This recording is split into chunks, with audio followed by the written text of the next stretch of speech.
Découverte et éveil, les lumières de service du vaisseau de recherche. Archimus vacillait tandis qu'il dérivait à travers la ceinture de Kuiper, sa coque renforcée collectant une fine poussière de particules cosmiques.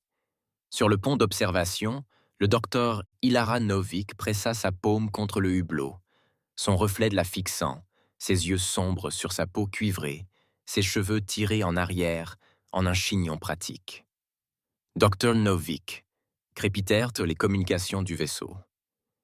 Le directeur Way requiert votre présence au centre de commandement. Nous avons trouvé quelque chose. Le cœur d'Ilara s'accéléra.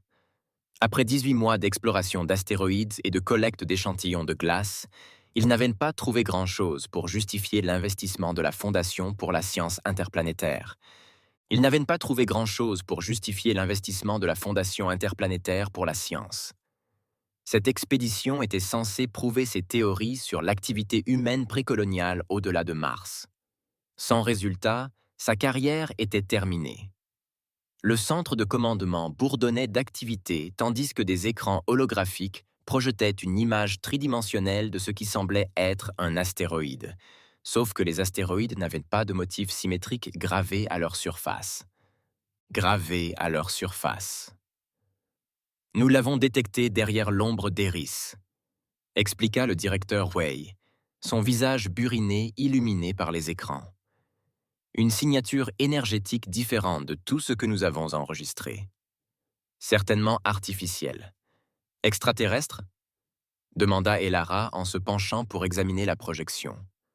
Way haussa les épaules, ou quelque chose de plus ancien que nos archives. L'objet mesurait environ 200 mètres de long, sa surface étant composée d'un matériau qui absorbait plutôt que de réfléchir leur faisceau de balayage.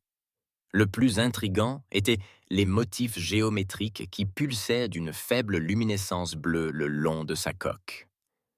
À propos de la direction de l'équipe d'enquête, Ilara a déclaré qu'il ne s'agissait pas d'une question, mais d'une affirmation. Weed hocha la tête à contre-cœur. Votre expertise en xénorchéologie fait de vous le choix logique, mais les protocoles standards s'appliquent. Aucun contact direct avant la fin de l'analyse à distance. 6 heures plus tard, Ilara guida une navette de recherche vers l'objet mystérieux, accompagné du docteur Marcus Chen, le physicien de l'équipe, et le lieutenant Sato, leur escorte de sécurité. À leur approche, Ilara ressentit une sensation inexplicable, comme une reconnaissance ou un souvenir remuer son esprit. Les niveaux d'énergie augmentaient, rapporta Marcus en fronçant les sourcils face à ses instruments. L'objet réagit à notre approche. Les motifs de la surface de l'objet s'éclaircirent, des pulsations de lumière bleue parcourant des lignes géométriques. Une section de la coque commença à se transformer, la matière s'écoulant comme du métal liquide, créant ce qui était incontestablement une entrée. Nous devrions battre en retraite, avertit Seda, la main portée à son arme de poing. Cela viole les protocoles de premier contact, mais Elara ne pouvait détourner le regard. La sensation dans son esprit s'était intensifiée, ressemblant moins à une pensée qu'à un instinct. « Ce n'est pas un extraterrestre », murmura-t-elle. « C'est humain. »« C'est impossible », objecta Marcus. L'humanité ne disposait pas encore de cette technologie, et encore moins. « Elle nous attend », interrompit Elara en rapprochant la navette. Pour moi. Soudain, un faisceau de lumière bleu pâle balaya leur navette, pénétrant la coque comme s'il était transparent. Il s'attarda sur Elara, la scrutant de la tête aux pieds avant de se retirer. Une voix résonna directement dans leur système de communication. Vérification génétique lancée. Correspondance primaire identifiée. 89 à 24% de concordance, avec la lignée Novik. « Il connaît pas votre nom », chuchota Seda, son arme dégainée. « Pas vraiment », répondit Ilara, l'esprit bourdonnant. « Novik est le nom de jeune fille de ma mère. Je l'ai pris après sa mort. » Le scan terminé, l'entrée s'agrandit, les lumières intérieures s'activant pour révéler un couloir menant plus profondément à l'intérieur du vaisseau. La voix reprit. « Bienvenue, désigné Novak. La sentinelle attend son initialisation. Malgré les protestations de Seto et la prudence de Marcus, Ilara guida leur navette jusqu'à l'amarrage du mystérieux vaisseau. Le sas se ferma dans un léger sifflement, la pression atmosphérique s'équilibrant automatiquement. L'air est respirable, rapporta Marcus, vérifiant ses instruments avec incrédulité. Comment est-ce possible après tout ce temps? Des systèmes environnementaux autonomes, suggéra Ilara, ôtant déjà son casque. L'air avait un goût pur, avec une légère nuance métallique. Ils suivirent Ushkisi avec le chemin illuminé à travers des couloirs qui semblaient allier principes organiques et mécaniques. Les murs vibraient de Wasakutis qui réagissaient à leur présence, s'illuminant à leur passage. Le plus frappant étaient les inscriptions qui bordaient chaque surface, des symboles qui ressemblaient à d'anciennes langues humaines, mais antérieures à tout système d'écriture connu. Ça ne ressemble à aucune architecture humaine que j'ai jamais vue, observa Marcus en scrutant les murs avec ses instruments. Parce que ça n'est pas censé exister, répondit Ilara en traçant du doigt les inscriptions. Du moins pas dans nos livres d'histoire. Ils entrèrent dans une salle circulaire dominée par un siège de commandement entouré d'interfaces holographiques inactives. À l'approche d'Ilara, les systèmes s'activèrent, projetant des cartes stellaires et des schémas techniques dans toute la pièce. Une silhouette humanoïde apparut devant eux, la représentation holographique d'une femme vêtue d'un uniforme différent de tout autre modèle militaire moderne. Je suis Eiraya, réseau de renseignement réactif avancé, annonça l'hologramme, gardienne de la sentinelle et gardienne du protocole de récupération. Qu'est-ce que la sentinelle? Demanda Ilara, attirée vers le siège de commandement comme attirée par une force invisible. La sentinelle est l'un des 7 vaisseaux contenant la somme de la première civilisation de l'humanité, expliqua Ariad. Médecin dans tout le système solaire, attendant sa réactivation lorsque la menace reviendra. Première civilisation. Marcus l'interrompit. Quelle menace? L'hologramme resta impassible. Une divulgation complète nécessite un accès autorisé. Novak, désigné génétiquement, doit initier une synchronisation neuronale pour accéder à l'intégralité des archives. Elara hésita devant le siège de commandement. Vous dites que les humains avaient une civilisation avancée avant l'histoire écrite. C'est il y a environ 15 000 ans standard, confirma Araya. La civilisation humaine a atteint la singularité technologique. La civilisation que vous connaissez représente la seconde ascension de l'humanité. Si c'est vrai, pourquoi n'y a-t-il aucune preuve? Demanda Sato. Parce qu'elle a été volontairement effacée, murmura Ilara. Les pièces du puzzle se mettent en place. Le fossé archéologique dans le développement humain. Les chaînons manquants de l'évolution. Ils ne manquaient pas. Ils ont été supprimés. Eria hocha la tête. Le protocole de récupération exigeait une régression technologique complète pour assurer la survie de l'humanité. Avant qu'Elara ne puisse poser d'autres questions, une alarme retentit dans la salle. La silhouette d'Eria vacilla tandis qu'elle annonçait. Des vaisseaux non autorisés approchaient. Des signatures d'identification d'entreprise étaient détectées. Des écrans extérieurs s'activèrent, montrant 3 élégants vaisseaux arborant l'insigne de Nexus Industries, la méga-corporation qui tentait d'acquérir l'expédition de l'ISF depuis des mois. Ils ont dû suivre nos communications, dit Sato d'un ton sombre. Directive de l'entreprise. Sécuriser toute technologie extraterrestre pour un développement exclusif, traduisit Marcus. S'ils mettent de la main sur ce vaisseau, ils l'exploiteront sans en comprendre l'utilité. Elara termina. Que se passera-t-il si Nexus prend le contrôle du Sentinelle? Le Sentinelle ne répond qu'aux lignées génétiques autorisées, répondit Elara. Cependant, toute tentative d'effraction déclenchera des protocoles défensifs susceptibles de nuire aux intrus et d'endommager des systèmes critiques. Une transmission a été interrompue. Navire de recherche Artemis. Ici le capitaine Reyes de Nexus Security. L'anomalie que vous avez découverte relève des droits de récupération de l'entreprise. Reposez-vous et préparez-vous à l'abordage. Elara avait échangé un regard avec ses compagnons. Nous ne pouvons pas les laisser faire. Les options défensives sont limitées sans activation complète du système. Eria les informa. Une synchronisation neuronale est nécessaire pour un fonctionnement complet. Elara s'approcha du siège de commandement. Sa décision était prise. Qu'implique la synchronisation? Votre conscience fusionnera temporairement avec les systèmes de la sentinelle, expliqua Eria-Hat. Attention, ce processus modifie définitivement les voies neuronales pour permettre un traitement amélioré des données. C'est irréversible. Marcus attrapa le bras d'Ilara. Tu ne peux pas sérieusement envisager cela. On ne sait pas ce que ça te fera. Elara retira doucement sa main.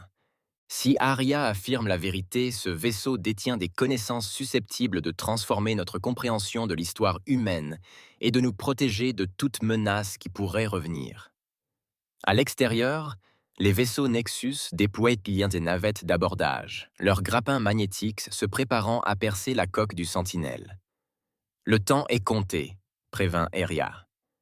La synchronisation neuronale prend environ 3 minutes. Ilara s'assit dans le siège de commandement qui s'adapta immédiatement à ses dimensions. « Fais-le !»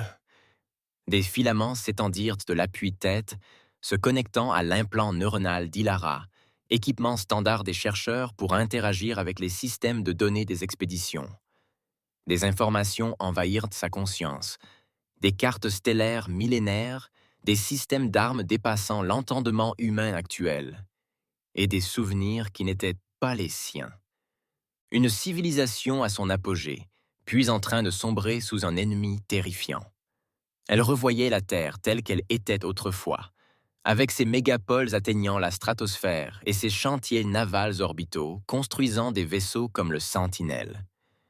Elle ressentait le désespoir d'un peuple menacé d'extinction, dont le dernier espoir résidait dans la mise en œuvre du protocole Oméga. Régression technologique stratégique. Tous les systèmes sont en ligne, annonça Elara d'une voix chargée d'une autorité nouvelle, tandis que les anciens moteurs du vaisseau vrombissaient. Les navettes d'abordage du Nexus se dispersèrent tandis que les systèmes de défense du Sentinelle s'activaient, créant une barrière énergétique scintillante. Grâce à la perception accrue d'Ilara, les informations d'Aria se dévoilèrent avec une clarté cristalline.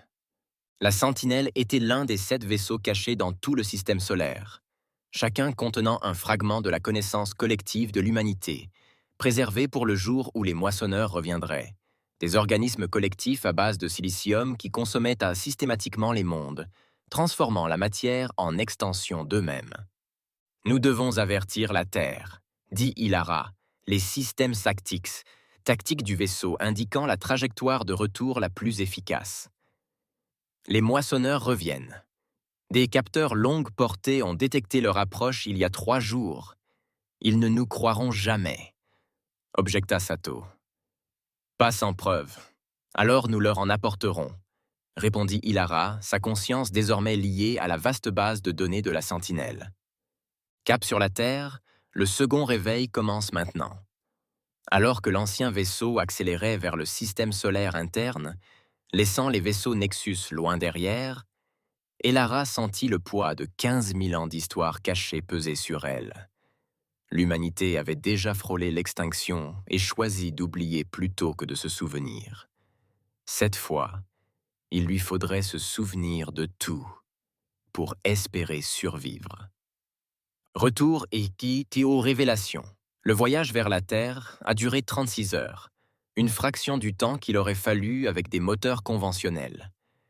Ilara a passé la majeure partie de ce temps dans le siège de commandement, sa conscience entrelacée avec les systèmes de la Sentinelle, tandis que des connaissances anciennes affluaient dans son esprit. Marcus et Seto l'observaient, avec une inquiétude croissante, alors qu'elle parlait moins fréquemment, ses yeux reflétant la lueur bleue des interfaces du vaisseau. « Est-elle toujours elle-même » demanda Marcus à Erare, à voix basse, même s'il soupçonnait qu'Elara pouvait tout entendre à bord du vaisseau. Le processus de synchronisation neuronale préserve la personnalité et les souvenirs fondamentaux. lui assura Errare. Cependant, l'esprit humain a besoin de temps pour s'adapter à ce système d'information élargi. Et ensuite, insista Saito, reviendra-t-elle à la normale? L'expression holographique d'Arai ne révéla rien. Il n'y a pas de précédent pour la normalité dans ce scénario. Les désignés n'étaient pas censés exister à une telle distance du contexte de la première civilisation. Alors qu'ils approchaient de l'orbite terrestre, 12 vaisseaux de la force de défense terrienne se sont déplacés pour les intercepter, les encerclant dans une formation de confinement standard. Leurs armes, canons électriques et torpillas à plasma, semblaient primitives comparées aux capacités du Sentinelle qu'Ilara comprenait désormais parfaitement. Vaisseau non identifié, vous êtes entré dans l'espace restreint de la Terre, annonça le message du vaisseau amiral de l'EDF, l'Indomptable. Coupez les moteurs et préparez-vous à l'abordage. Ilara ouvrit un canal, la voix ferme malgré le flot d'informations qui continuait de déferler dans sa conscience. Ici le docteur Ilara Novak, du vaisseau de recherche Artemis de l'ASF. J'ai découvert un vaisseau spatial humain préhistorique contenant des informations cruciales sur une menace imminente pour la Terre. Un silence. Puis, Docteur Novak, on vous ordonne de rendre le vaisseau. Les scanners de défense révèlent une technologie de conception inconnue. Obligation de se conformer. Avant qu'Ilara puisse répondre, un canal privé s'ouvrit. Une femme aux cheveux noirs, aux mèches argentées et portant l'insigne d'amiral apparut sur l'écran. Docteur Novak, je suis l'amiral Elena Harlow, du commandement central de l'EDF. Vous avez semé le trouble.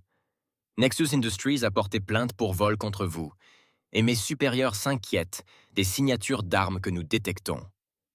Amiral. Elara répondit. Ce vaisseau est antérieur à l'histoire humaine connue. Il contient les preuves d'une civilisation avancée qui existait il y a 15 000 ans. La même menace qui a failli les détruire est de retour, et nous avons moins de 2 semaines pour nous préparer. L'expression d'Harlow resta soigneusement neutre. Docteur à la station EDF Artemis, nous y discuterons de vos découvertes. 6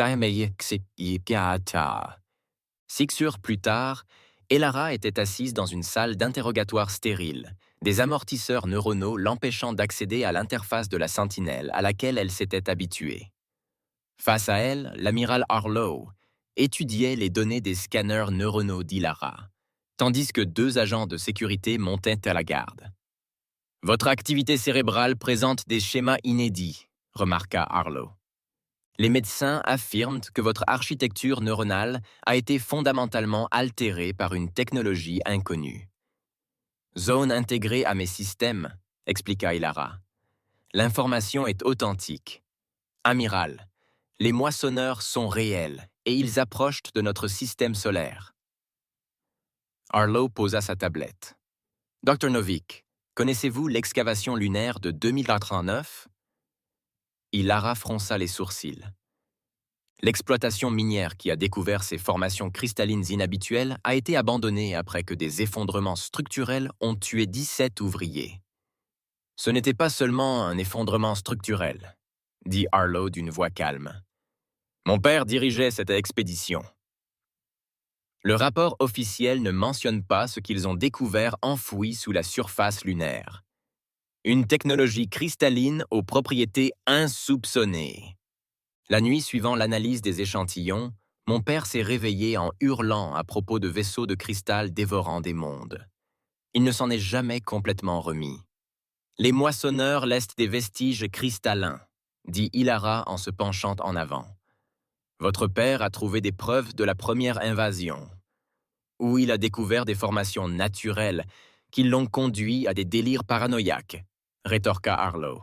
Tout comme ce vaisseau l'a apparemment fait pour vous. La porte s'ouvrit, laissant entrer une grande femme aux cheveux gris indisciplinés et aux yeux dépareillés. Un marron, un bleu artificiel. « Sir Ilara Novak », dit-elle avec un enthousiasme non dissimulé. « Je suis vos travaux depuis votre thèse sur les schémas protolinguistiques des artefacts précoloniaux. Dr Novak, voici le professeur Samira Tarani, présenta Harlow. Notre cénobiologiste de renom est la seule scientifique prête à risquer sa réputation sur la base de vos affirmations. Tarani s'approcha d'Ilara avec fascination. J'ai examiné vos données neuronales. Si c'est une illusion, c'est la plus structurée que j'ai jamais documentée. Ce n'est pas une illusion, insista Ilara. La Sentinelle contient tout le patrimoine technologique de l'humanité, préservé pour nous aider à combattre au retour des moissonneurs. Et vous prétendez être génétiquement lié à ses créateurs originels? Demanda Tarani. Mon ADN contient des marqueurs qu'ARIA a reconnus dans la lignée Novik, l'une des 7 lignées préservées pour assurer une succession légitime. Tarani hocha la tête pensivement. Amiral, je voudrais avoir l'autorisation d'accéder directement aux bases de données du Sentinelle. Refusé, répondit fermement Harlow. Le vaisseau a été mis en quarantaine. Nos ingénieurs ne peuvent même pas percer la coque sans risquer de l'endommager. Conçue pour se protéger elle-même, expliqua Elara, elle ne répondra pleinement qu'au personnel autorisé. Pratique, dit Harlow avec scepticisme. Tarani se pencha en avant. Il existe un autre moyen de vérifier ces affirmations. J'ai détecté des schémas de rayonnement inhabituels dans l'héliosphère, exactement là où les enregistrements de la Sentinelle prédisent l'émergence des moissonneurs. Le visage posé d'Harlow se fissura légèrement. Vous n'avez pas signalé cela. Parce que je serais renvoyé aussi vite que le Dr Novak, rétorqua Tarani. Mais d'ici les données sont claires. Un phénomène massif ralentit aux confins de notre système solaire. Un officier subalterne a fait irruption dans la pièce sans frapper. Amiral, la Sentinelle a rompu sa quarantaine. Il active ses systèmes de propulsion. Les 3 hommes se précipitèrent sur le pont d'observation juste à temps pour voir les moteurs du Sentinelle s'embraser d'une flamme bleue, le vaisseau évitant sans effort les navires militaires qui le poursuivaient tout en accélérant vers l'autre système. « Il va intercepter les moissonneurs », murmura Ilara, comprenant instantanément. « Sans pilote, peut-il fonctionner de manière autonome ?» demanda Harlow. « Pas à pleine capacité », répondit Ilara. Air Aya a dû déclencher le protocole d'urgence. La Sentinelle tentera de retarder les moissonneurs pendant que nous nous préparons. « Se préparer comment ?» demanda Harlow. « Se préparer comment ?» demanda Harlow. « Si ce que vous dites est vrai, nous sommes confrontés à un ennemi qui a vaincu une civilisation bien plus avancée que la nôtre. »« Pas vaincu », corrigea Elara. « Nos ancêtres ont choisi la régression comme stratégie. Ils ont dissimulé leur technologie et leur savoir, paraissant inoffensifs jusque bas, au départ des moissonneurs. Mais ils ont conservé ce savoir, dit Tarani, dont elle comprit les implications, à bord de vaisseaux comme le Sentinelle. 7 vaisseaux, confirma Elara, chacun contenant un fragment de notre héritage, attendant que les lignées désignées les reprennent. « Et où sont ces autres vaisseaux ?» demanda Harlow. « Je connais leurs coordonnées, dit Hilaro. La base de données du Sentinelle indiquait leur position. L'un sous la glace d'Europe, un autre dans les couches nuageuses de Vénus, un 3e au pôle martien. Harlow prit une décision.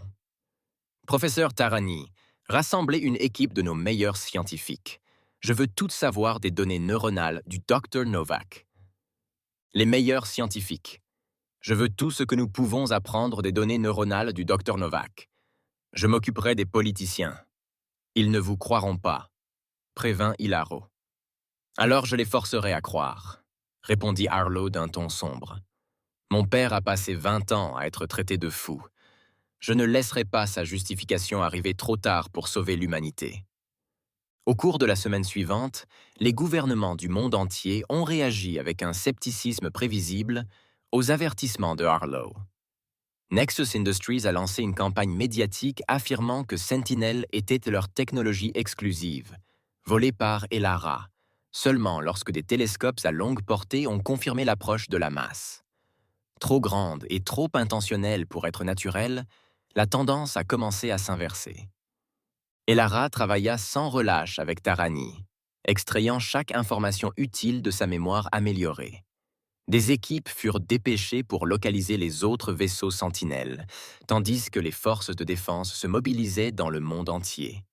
Sans les amortisseurs neuronaux, Elara conservait un lien ténu avec la sentinelle originelle, désormais positionnée aux confins du système solaire, première ligne de défense de l'humanité.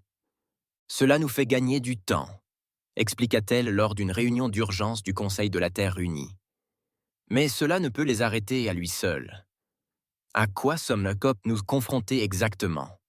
Demanda la présidente du Conseil, une femme sévère dont le scepticisme avait finalement cédé la place à une acceptation morose. Ilara projeta des images extraites de ses souvenirs. Des entités cristallines qui consommaient la matière, la transformant en davantage d'elle-même, se propageant à travers les mondes tel un cancer scintillant.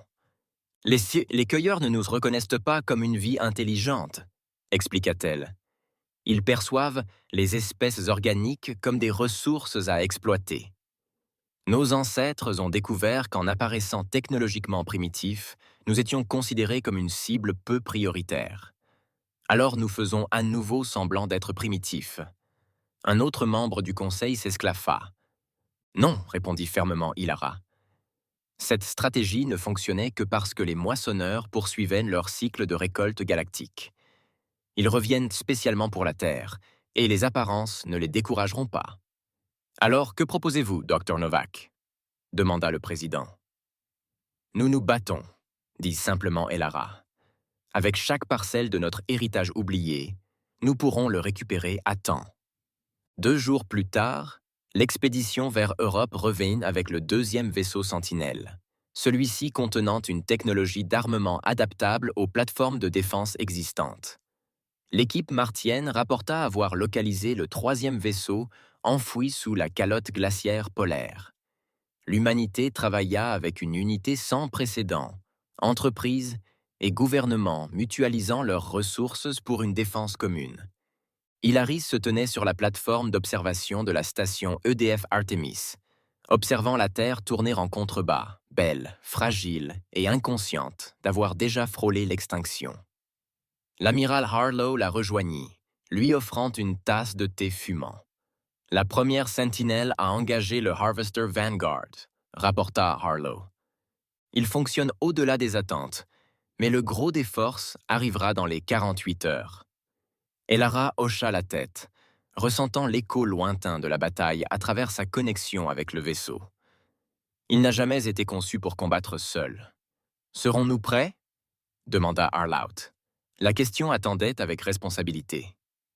Il faudra bien l'être, répondit Ilara. Nous avons adapté la technologie de bouclier de la sentinelle vénusienne pour couvrir les principaux centres de population. Les systèmes d'armes Yoruba sont intégrés à notre réseau de défense. Ce n'est pas ce que possédaient nos ancêtres, mais c'est plus que ce que nous avions il y a 1 semaine. Et après, insista Harlow, si nous survivons à cela, qu'adviendra-t-il de toute cette technologie récupérée? À vous! Ilara sourit faiblement. Telle est la question, n'est-ce pas? Devons-nous accepter notre héritage et redevenir ce que nous étions autrefois, ou trouver une nouvelle voie? Le système d'alerte de la station interrompit leur conversation. Amiral Harlow, au centre de commandement. La force principale des Harvesters a accéléré. Arrivée estimée dans 6 heures. Alors qu'il se hâtait dans les couloirs de la station, Ilara ressentit une soudaine poussée dans sa connexion neuronale, une explosion de données provenant de la première sentinelle, avant qu'elle ne se taise, détruite lors du premier engagement, mais non sans avoir transmis des informations tactiques cruciales. Dans le centre de commandement, des écrans holographiques montraient la flotte de Harvesters en approche. Structures cristallines à la géométrie impossible, à la fois magnifiques et terrifiantes par leur symétrie extraterrestre. La première sentinelle est partie, annonça Elara, ressentant sa perte comme une douleur physique. Mais elle a accompli sa mission. Je connais leur schéma d'attaque, leur vulnérabilité. Elle s'est connectée directement au système de commandement et a téléchargé les données tactiques. Leurs structures cristallines résonnent à des fréquences spécifiques. Si nous modulons nos armes pour qu'elles correspondent à ces schémas harmoniques, nous pouvons les détruire. Tarani termina son discours, calculant déjà les ajustements nécessaires. Tandis que les forces de défense combinées de la Terre effectuaient leurs derniers préparatifs, Elara s'adressa à l'état-major, ses yeux reflétant la détermination qui avait porté l'humanité à travers son histoire oubliée. Il y a 15 000 ans, nos ancêtres ont affronté ce même ennemi et ont choisi de se cacher plutôt que d'être détruits. Ils ont préservé leur savoir, leur technologie et même leur lignée pour cet instant. Non pas pour que nous puissions reproduire leur stratégie, mais pour que nous puissions en tirer des leçons et trouver une meilleure solution. Elle désigna les écrans montrant des plateformes de défense du monde entier, intégrant la technologie de plusieurs vaisseaux sentinelles, une sagesse ancestrale adaptée aux besoins modernes. Aujourd'hui, nous ne nous cachons pas. Aujourd'hui, l'humanité se dresse et se bat. Les premiers vaisseaux moissonneurs sont entrés en orbite terrestre 6 heures plus tard, leur surface cristalline réfractant la lumière du Soleil dans des jeux de prismes qui trahissaient leur objectif destructeur. Ils n'ont pas été confrontés aux défenses primitives qu'ils attendaient, mais à des armes forgées dans le passé oublié de l'humanité, modifiées par leur ingéniosité présente. Alors que la bataille s'engageait, Ilara se tenait au cœur de la coordination des défenses terrestres. Son esprit amélioré traitant les données tactiques à une vitesse qu'aucun humain non modifié ne pouvait égaler. Grâce à elle, le savoir de la première civilisation humaine se déversa dans la seconde, non pas en remplacement, mais en complément. L'antumanité, unie face aux ténèbres qui approchaient, révéla sa véritable nature, non pas celle de l'espèce primitive que les moissonneurs avaient rejetée des millénaires plus tôt, mais celle des héritières d'un héritage plus ancien et plus puissant qu'ils ne l'avaient jamais imaginé. La sentinelle s'était réveillée, l'humanité s'en souvenait, et cette fois, elle ne serait pas obligée d'oublier.